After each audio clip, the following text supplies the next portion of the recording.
Part 7, Voting Shears. Okay, so it doesn't look like there's no achievement.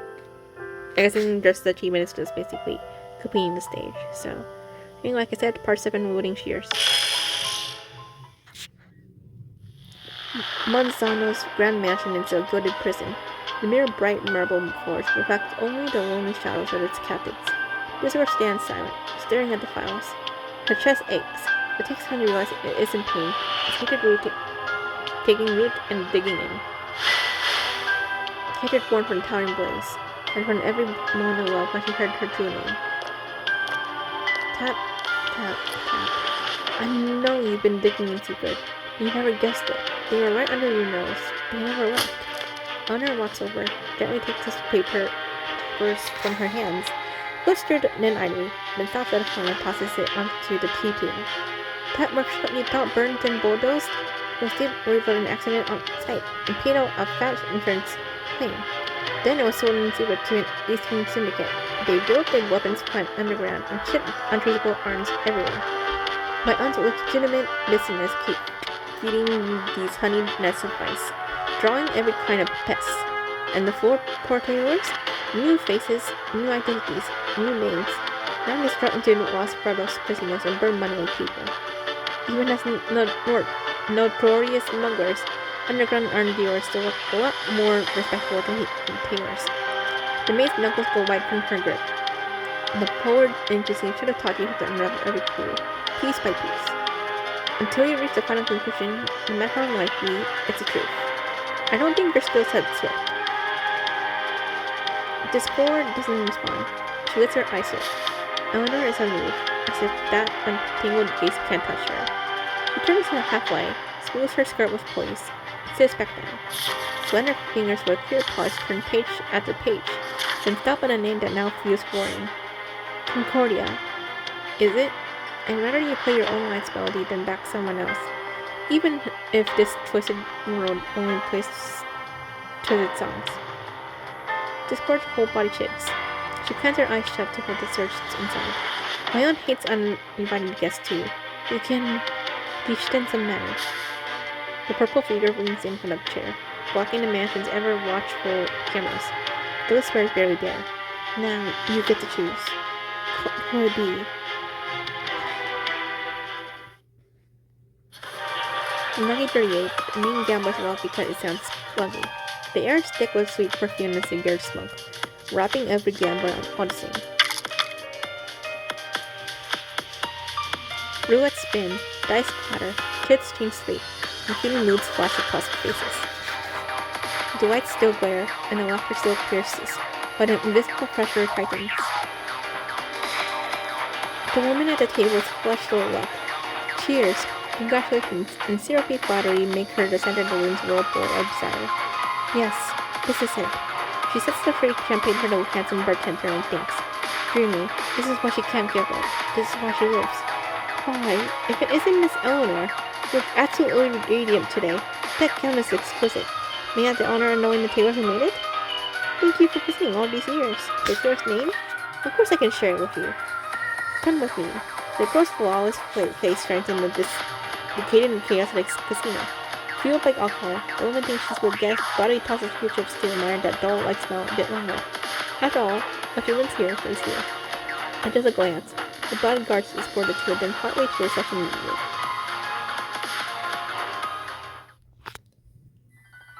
She thought it was flatness, and the endless dark corridor, the elevator hall's irregular motion finally tells her something is wrong. Miss Eleanor, what do you mean by this? You didn't pull any dirty tricks in your casino. Tonight was all luck. As the fake electronic velvet curtain fades, the beautiful girl smiles. Old friends meeting again. No need to tense up. The tailor's name is Discord. Her stammering stops. Needle backs away into her spine and is pinned to the corner. Years of comfort didn't erase the tailor's instinct. Still seeks safety in tight spaces. Well, look who it is. I'm not nightmare anymore. It's real now, isn't it? Oh, she's trash. Sweet sweat bed beats on her brow. The old nightmares made real. There's something still pops up her face, cutting her face. Why show up that part of me again? You just won't go away. I said from the start, pull the weeds out by the roots. Why didn't anyone agree with me back then? Who would thought that filthy little orphan would become Madame Marzano's attack dog? In the end, all lost battles, even when new owners, still bears the same kind of name. In the end, you can't escape destiny either. Was it you who destroyed the workshop? I don't belong there. I never belonged in that dusty cage. Was it you who killed the old tailor? Ida starts laughing. She won't answer.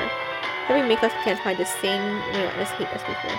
I always thought if I wore fine clothes, carried a luxury bag, spoke with grace, and played about the weather and food like they do, I'd become one then. I'd be upper class. No more bowing and scraping. No more crawling in the mud covered in filth. The nightmare approaches step by step. That blank expression makes her voice. It's real and impossible to escape. But it's useless. The club turns away anyone without status. What once seemed like astronomical sums to me are nothing more than meaningless decimal points to the truly wealthy. Their words, their glances. Still nothing but content and rejection. Why can't it be me? Why? Can't it be me? Me! Her voice is hoarse from the screaming. She passed the wall behind her again and again. Knuckles sweating and dripping blood. The elegant hairstyle she had so carefully arranged falls apart in this strange cycle. Those born wearing crowns, with golden spoons in their mouths. Why can't it be me? You wouldn't understand. You could never understand. The numbers on the cards whispered to me. They bowed their heads and called me their master. Her long nails did into her scalp, her face twisting into something grotesque. She hates that her heartbeats came to the roulette table. Hates the closed hands hidden beneath her velvet gloves. Hates the shadowy work she does underground. What she hates most is that she still can't believe she can call her way to that glittering upper class. You've always looked down on the poor, just as you look down on yourself. I don't hide my desires. I will never regret acting on them. Any desire built on crushing others will, sooner or later, come back to crush you. I'm about to turn my life around, to win the future without worry. Just one more round. Just one more. Sister walks right past her, opening the main door and heading deeper inside. Okay, what'd she do? Is it already too late? I warned her, but she still has to go out there, betting on a future, betting on a tomorrow. What's the point? Our fate never changes. We're always forced to bow and scrape. The man speaks in low, almost mournful voice. All these years, winning, losing. Every time she lost everything, she'd come home cursing, then turn right around and gamble again. The dealers know we were easy prey from the start. They keep stringing her along, whispering, "Just one more win, and you'll make it. Wendy Luck will smile on you." But that one win was always in the next round. Was it you who killed the old tailor? It wasn't Needle. It was me. I did it alone. You've been in a festering wound in her mind all this time. We've been looking for you. The man pulls out a gun from another table and fires. His breathing turns ragged, his eyes darting violent. A bullet grazes Discord's shoulder. She ducks behind cover as the sound of gunfire roars from the screen. The conveyor belt halts by a screech, the supporting pipes snapping under the barrage and clattering to the floor. Discord knows exactly where every gun part belongs. The assembly line is second nature to him. Bullets slam into the component printer, sparking flying as its casing impedes it. Quick, the magazine locks in place. Death is changes. The piece assembled gun knocks out each light in precise order. In an instant, the barrage veers off course. One shot is all it takes. She moves silently until she's right behind him. And the machine calls for precision and speed. We were all taught to never toy with her prey. I don't really feel bad for him at all. A blue and red explodes from his hand. The gun slips from his right grip, when his left hand moves to catch it, and her balloon falls. Ugh, to climb higher? To stop being treated as less than human? We sold our futures away. You're no different. No, I'm not. The Discord left his second shadow unbound, seizing the weapon and turning it back on him. Master Archibald once patched the holes in my clothes. That was the kindest gift I ever received. Yet you betrayed him. Like, he's trash. I don't really feel bad if he dies. And also with needles. Moving together, playing in harmony. Such a gentle man. Is it name or man? Oh, sorry, name. But that name and that wish have long since been buried in the past. You can never go back. There's no going back. In the hush, you watch the hot barrel. The third room. Concordia, don't do this. Weren't we close when you were little? Look, I've always remembered you. It would take someone strong, really strong, to move these tools stacks of fabric quickly enough to stage an accident. The answer is obvious. Heavy massive sheets of cloth cover every trace. His bulky body hits the floor with a strangely comical thud. I was forced. They threatened me. I had no choice. You had plenty of choices. Yeah, that's true. I wonder. I'm just praying to God that, because it made it seem like a great, NPC. So, I'm hoping she didn't really play a part in that one. But her rage erupts. Her eyes bloodshot. The burly man crumbles so hard that a dark stain spreads across his fine trousers, dripping onto the concrete. She said, my daughter always deserves the very best. No, please, you can't kill me. Don't you want to know about your real parents? I'm the only one who knows. I knew you'd come back one day. I knew somebody said that you want to learn where you came from, that you want to know about your real mother and father. If you kill me, you'll never know. Spare me, please. The trigger is about to be pulled when Fabric makes a desperate lunge, roaring as he shuts over every shelf in reach. In the cramped space, Discord can't dodge. A heavy blow slants into her back, and a gunshot wound on her shoulder blasts into a wider patch of red. But situations like this used to be just another day's training for her. The bigger the target, the easier it is staying, even while lying flat. The target screams in pain. Under a few deep breaths, she chucks the debris off herself and staggers to her feet. My real parents? My real parents was Neville Archibald Horace, your master, and you killed him, didn't you? The last room is wired stark white, filled only with the cold scent of metal and the sting of machine oil. Two walls are covered in mirrors, creating an illusion of space, making it hard to believe this is underground.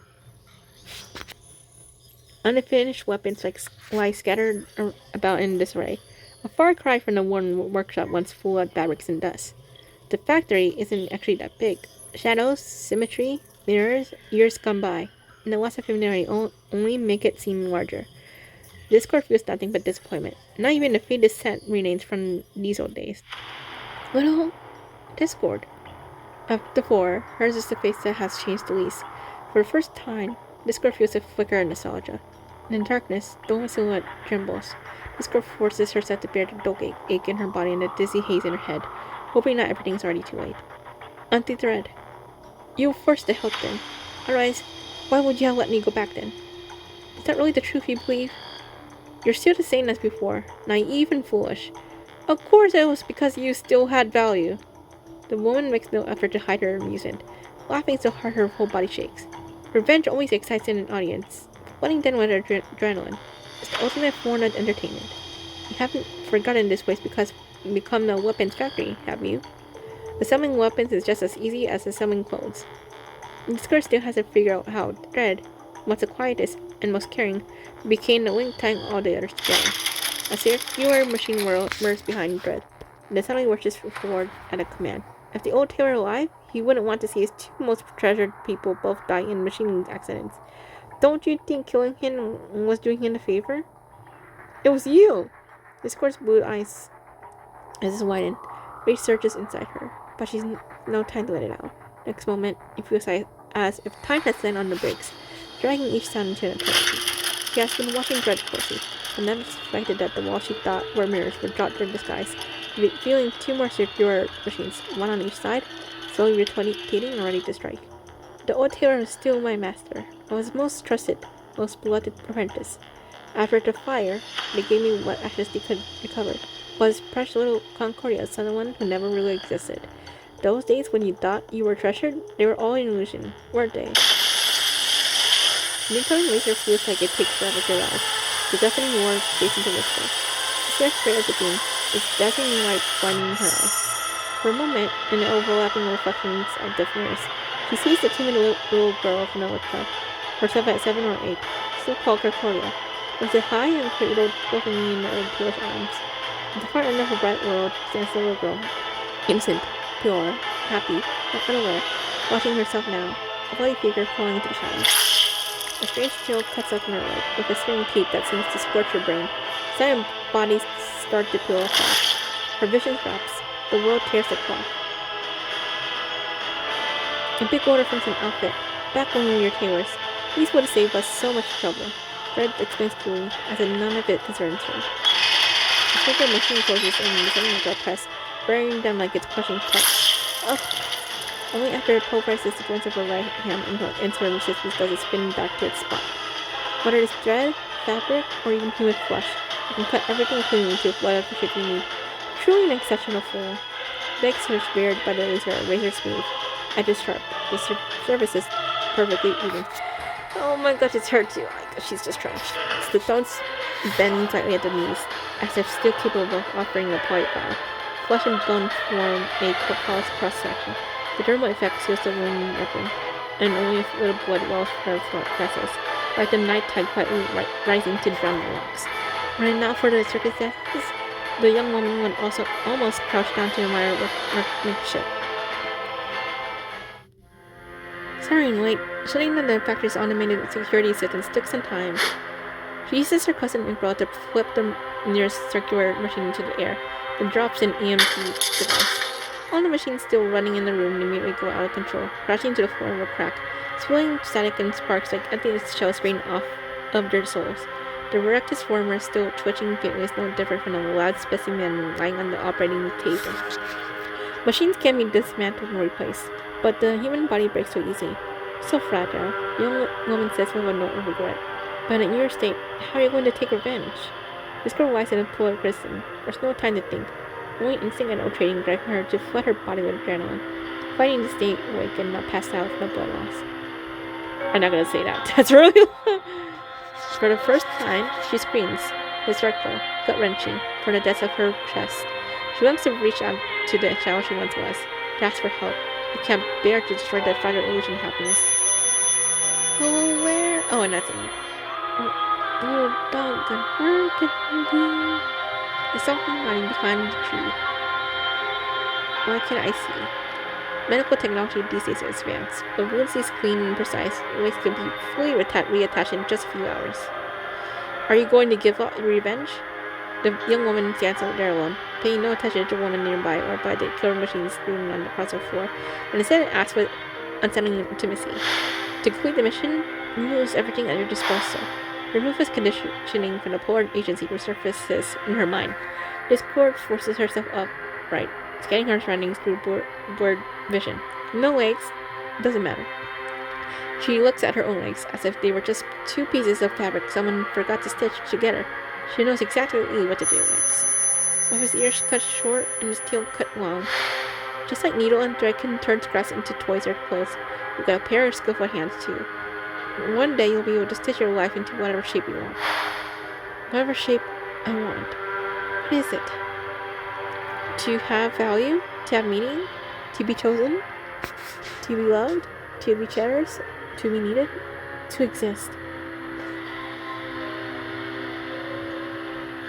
And why have I become this? A failure who can't even take revenge. My little dog is so cute. I gently pet him and give him hugs and kisses too. Doris drinks in the shadows, worried. While she sees the newcomer has no interest in her, she watches the maid squirm with a touch of pity. Strange, I heard the tale of the network district of Lost Cradles burned to the ground that Christmas. Only one survivor, a little blue-haired girl. You accuse us, but not the other killers? Dread's words are white as cotton thread, yet deadlier than any weapon. They hit the mark and leave wounds that mean stitch. You... Shut up! She steps to the left and avoids a weapon from the last lucid burst. But I didn't do anything. You did. You're trash. She stretches her pale, vein-laced hands out of the shadows and gestures. She said, carve a name on that metal plate that fits you better. Discord. Off-key. Unreliable. Suits your ugly state, right? We're so alike, but I won't allow you to have more than me. What a twisted envy settles deep over time. The young woman is a little thrilled. She wants to dig up an witness that nature that people hide. Oh my goodness. Eleanor lets the woman finish her cleanup and notices the closest self-destruct bar has completed. After all these years, now that you know the truth, are you satisfied? She tires of the blood stink and scent of heavy air, reels in her dreads, blurs her presence, and leaves without a glance back. Her hypothermia from blood loss finally hits. Discourse grip and cautiously stripped. Eleanor Singapore stands still like a potted ornament, and just retreats power cuts, the destruction pattern ticks. The place is empty and about to be abandoned. Play your own rights melody rather than back someone else. I can't pass out Nate yet. Even in this twisted world only plays twisted songs? She plies her tremors, grips a slender metal rod at her side, then raises it high and drives it down, skewering the two broken hats of her left leg. Oh my goodness.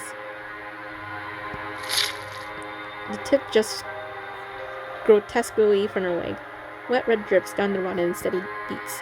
The caught a wound is punched through again. Muscle spasm. Blood smutters. A burn smell. Pain takes the brain back. Move! Now! But the nerves are gone. Only faint scorched heat lingers. No matter how she tries, her left leg is a foreign thing. She can only drag it awkwardly. Oh my gosh! I just want her to kill her. Oh my god. Like, how long is this going to take more pain? The sound of tearing flesh echoes in her ears. Pain is no longer the main concern. The pain, delayed, is already like 1,000 red-hot needles driving through her flesh. What difference will one more make? Her sight goes blood red. She bites her tongue to stay awake. There's still the other one. Move!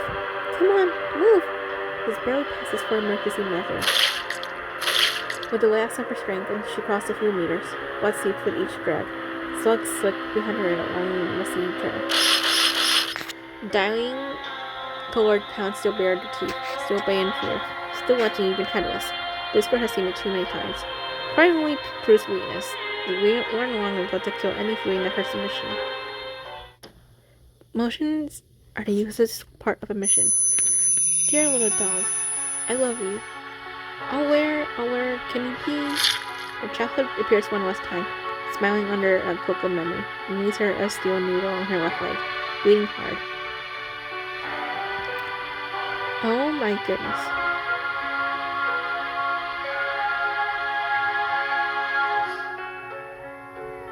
Please, Eleanor, give the order. Let me chase her down and kill her.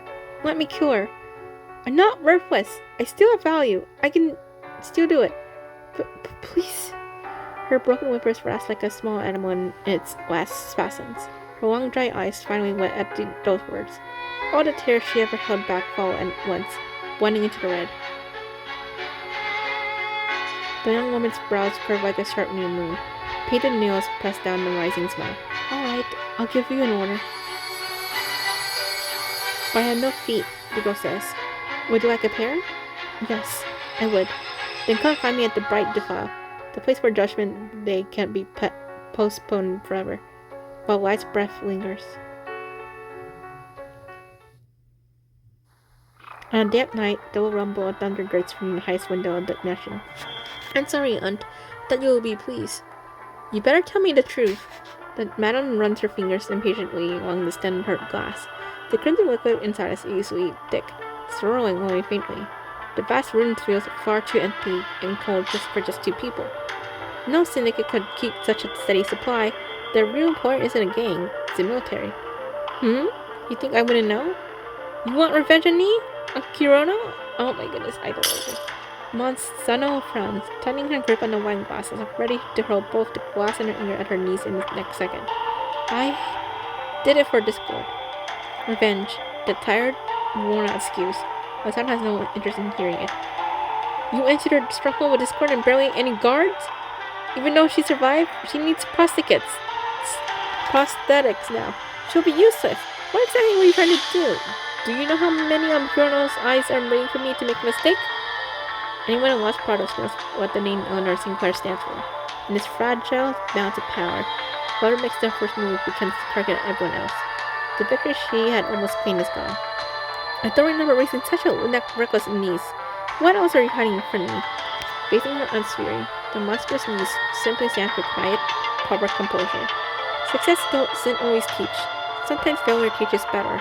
A clear, graceful voice flows like poetry, completely at odds with the tense atmosphere. Besides, demonstrates are always in higher demand. They can never live without their masters. She says it with such sincerity that Misono feels a chill down her spine, an inexplicable unease creeping in. It's hard to tell, or even understand, what kind of twisted motion this is. To regain her composure, Asano wraps her fingers hard against the desk. New thoughts quickly push aside her earlier frustration over her disrupted plans. Never mind. If it fails, we throw it all away. Things are only going to get busier. The young woman bows respectfully, her smile fitting her face like a mask. I'll finish all the tasks you give me, aunt. Aunt the maid make me a few more beautiful dresses. Oh my gosh, finally! That took so long just to go reach the attack portion for this part.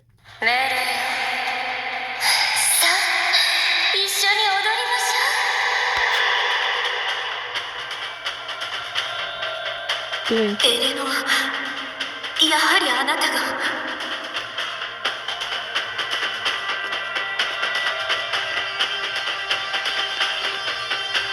愚か者、もう取引は終わったのよ。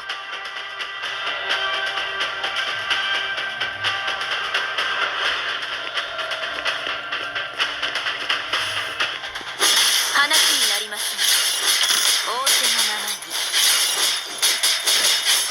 I just want to see her kill the 隅々まできれいにしなければ。ソーイングエリアへようこそ。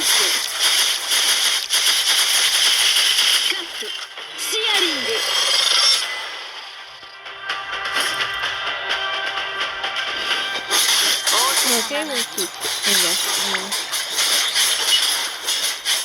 話になりません。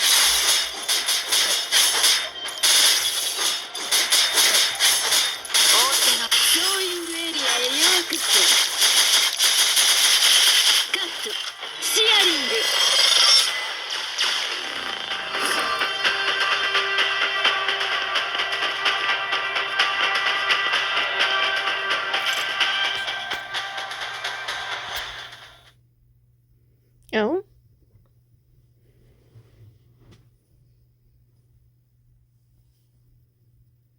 進化から逃げる弱者にならないよう教えて差し上げます。私が教えた技術を忘れたの？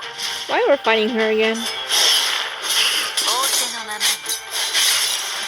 隅々まできれいにしなければかすり傷です。任務に影響はありません。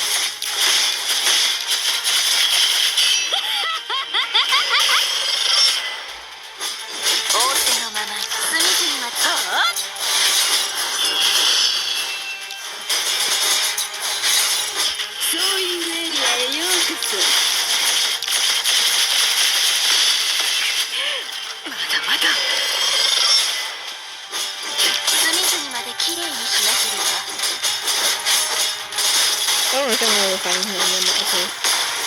仰せの話になりません。かすり傷です。任務に影響はありません。話になります。裏切り者の結末は一つのみ。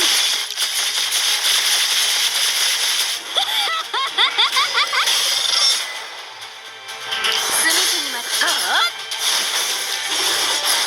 好き放題持ち遊ばれたゴミが。よくディーラーを名乗れたわね。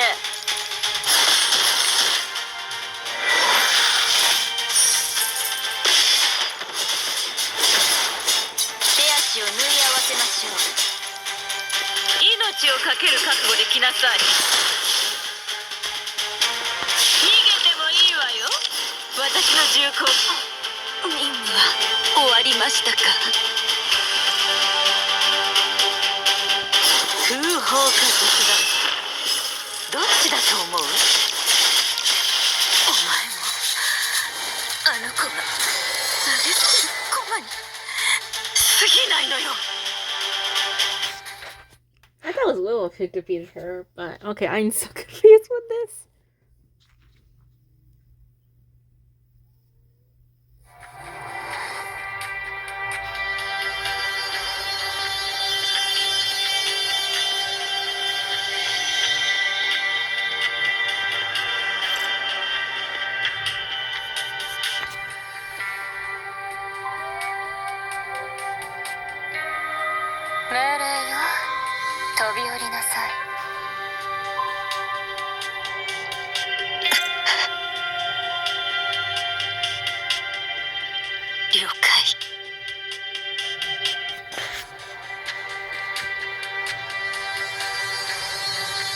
What is with this? Oh my goodness.